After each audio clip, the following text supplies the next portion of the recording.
Shalom, Bapak Ibu dan Saudara sekalian yang dikasihi Tuhan Yesus Kristus. Marilah kita panjatkan puji syukur kehadirat Tuhan atas pemeliharaannya sepanjang minggu ini. Bahkan istirahat kita tadi malam yang dijaga, bahkan masih bisa bernapas, yang merupakan bukti hidup yang selalu dipelihara yang diberikan oleh Tuhan. Pada kesempatan ini, saya akan menyampaikan renungan dengan judul Carilah dahulu kerajaan Allah dan kebenarannya. Sebelum itu, mari kita akan berdoa terlebih dahulu. Bapa kami surga, kami ucap syukur atas pagi yang indah ini, dan kami akan merenungkan firman-Mu dari kitab Matius 6 ayat 33 khususnya. Terima kasih, kiranya Engkau akan menolong kami dari awal sampai akhir. Dalam nama Tuhan Yesus kami berdoa. Amin. Bapak Ibu sekalian, mari kita membaca nat dari Matius 6 ayat 25 sampai 34. Hal kekhawatiran.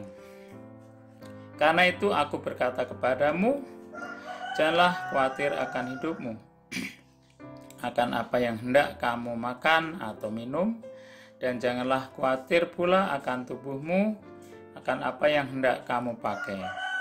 Bukankah hidup itu lebih penting daripada makanan, dan tubuh itu lebih penting daripada pakaian?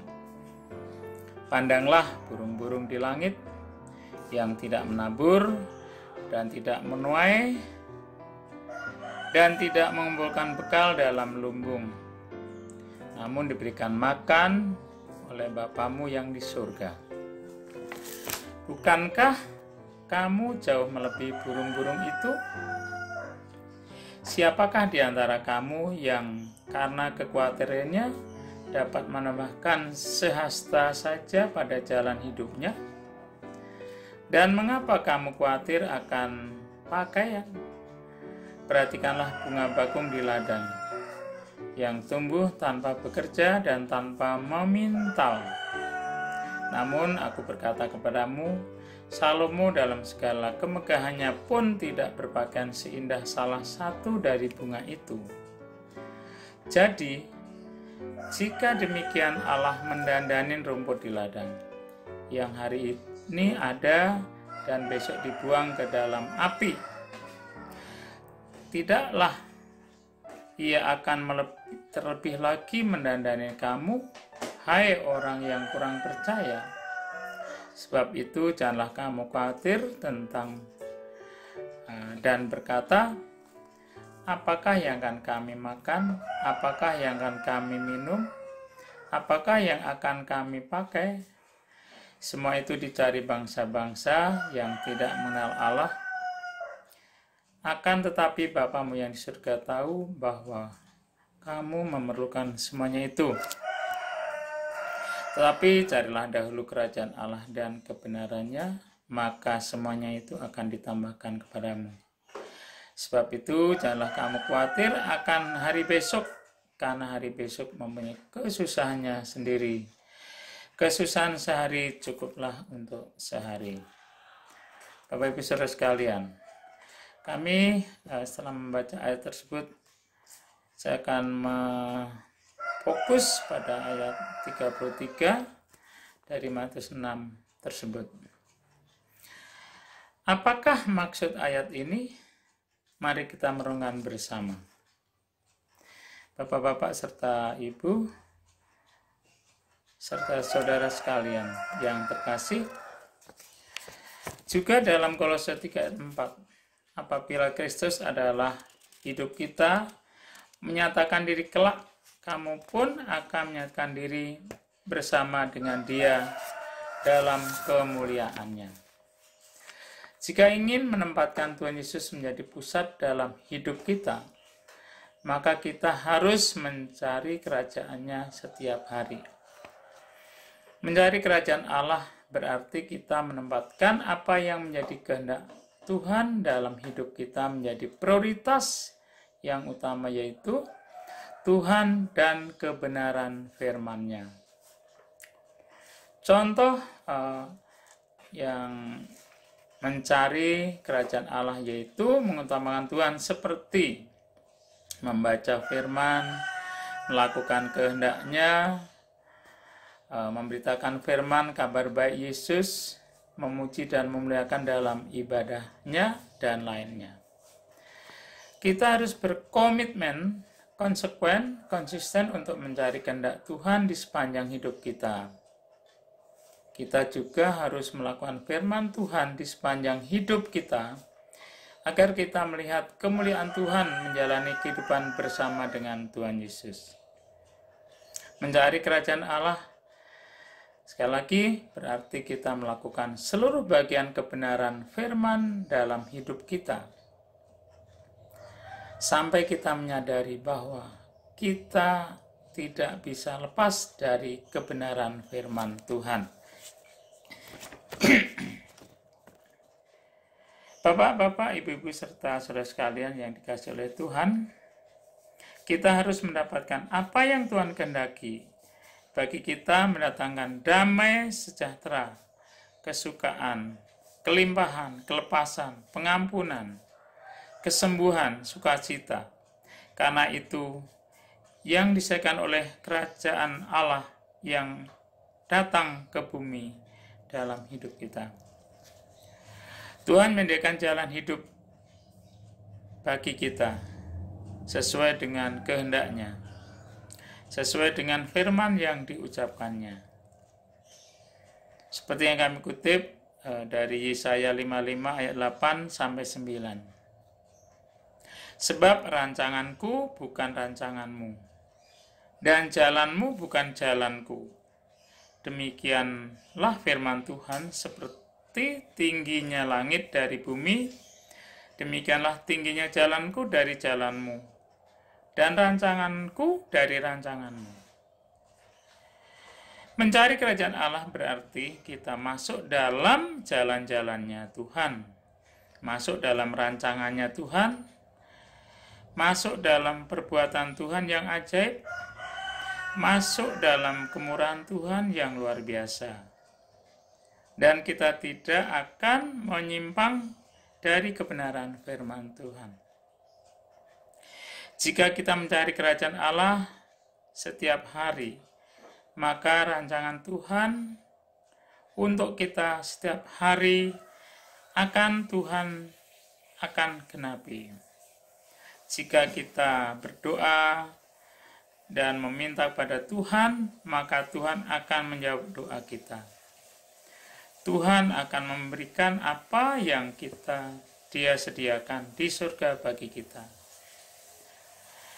Juga seperti saat ini, kita juga sedang ikut dalam jam doa pagi. Salah satu contoh yang Tuhan sangat berkenan tertulis dalam Kisah Para Rasul 13 ayat 22.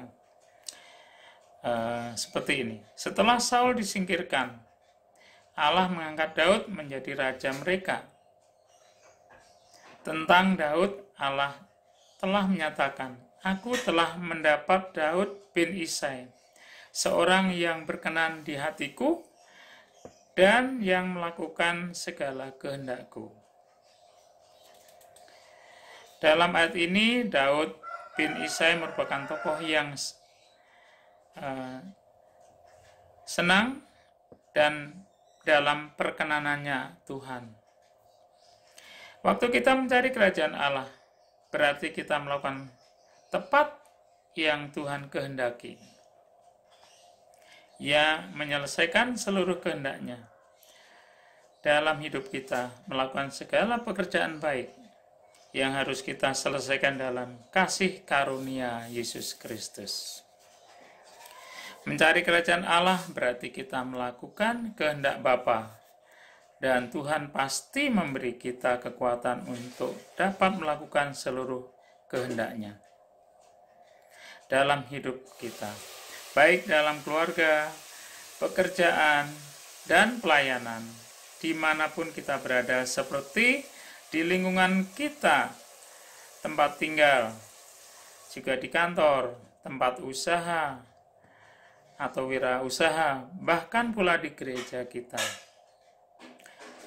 Dan tentunya Injil menjadi landasan kuat yang prioritas. Seperti kita ingat, tertulis dalam Roma 1 ayat 16-17. Sebab aku mempunyai keyakinan yang kokoh dalam Injil. Karena Injil adalah kekuatan Allah yang menyelamatkan setiap orang yang percaya. Pertama-tama orang Yahudi tetapi juga orang Yunani. Sebab di dalamnya nyata kebenaran Allah yang bertolak dari iman dan pemimpin kepada iman seperti ada tertulis, orang benar akan hidup oleh iman. Juga kita diajar untuk mencari kerajaan Allah setiap hari di sepanjang hidup kita. Kita harus memiliki komitmen semakin hari semakin besar untuk taat kepada Tuhan melalui gerejanya. Menyelesaikan pekerjaan Tuhan melalui gerejanya, itulah yang akan membuat kita berakar semakin kuat dan berbuah semakin lebat. Kita harus punya integritas lebih dalam kepada Tuhan dan firman-Nya. Itulah tanggung jawab yang Tuhan percayakan. Sebelum dunia dijadikan, Tuhan sudah mempercayakan pekerjaan di mana kita akan melakukan melalui gerejanya. Kita hidup dalam kebenaran firman, kita menerima berkat-berkat yang besar dari Tuhan dan melalui gerejanya dan jemaat. Akhir dalam renungan ini perlu kita renungkan. Yang pertama, apakah saudara sudah mencari Allah? Sudah mencari kerajaan Allah? Yang kedua, apakah saudara sudah melakukan kehendak-Nya? Untuk itu mari kita selama masih ada kesempatan, jangan sia-siakan untuk mencari kerajaan Allah dan juga kebenaran serta melakukannya. Bapak Ibu Saudara sekalian yang dikasihi oleh Tuhan Yesus, sebelum kami akhiri renungan firman Tuhan pada pagi hari ini, mari kita berdoa bersama-sama. Bapa kami yang di surga, terpujilah nama-Mu, dikuduslah nama-Mu, jadilah kehendak-Mu di bumi seperti di surga. Ya Tuhan, pada pagi ini kami berterima kasih dan bersyukur jika masih bisa mendengarkan dan merenungkan firman-Mu. Kiranya firman-Mu itu akan membuat kami semakin teguh, berkenan dalam kelakuan kami di hadapan-Mu ya Tuhan. Ya Bapa, terima kasih. Dalam nama Tuhan kami sudah berdoa dan juga berterima kasih. Sekali lagi kami berdoa dalam nama Tuhan Yesus sebagai Tuhan dan Juru Selamat. Kami berdoa. Amin.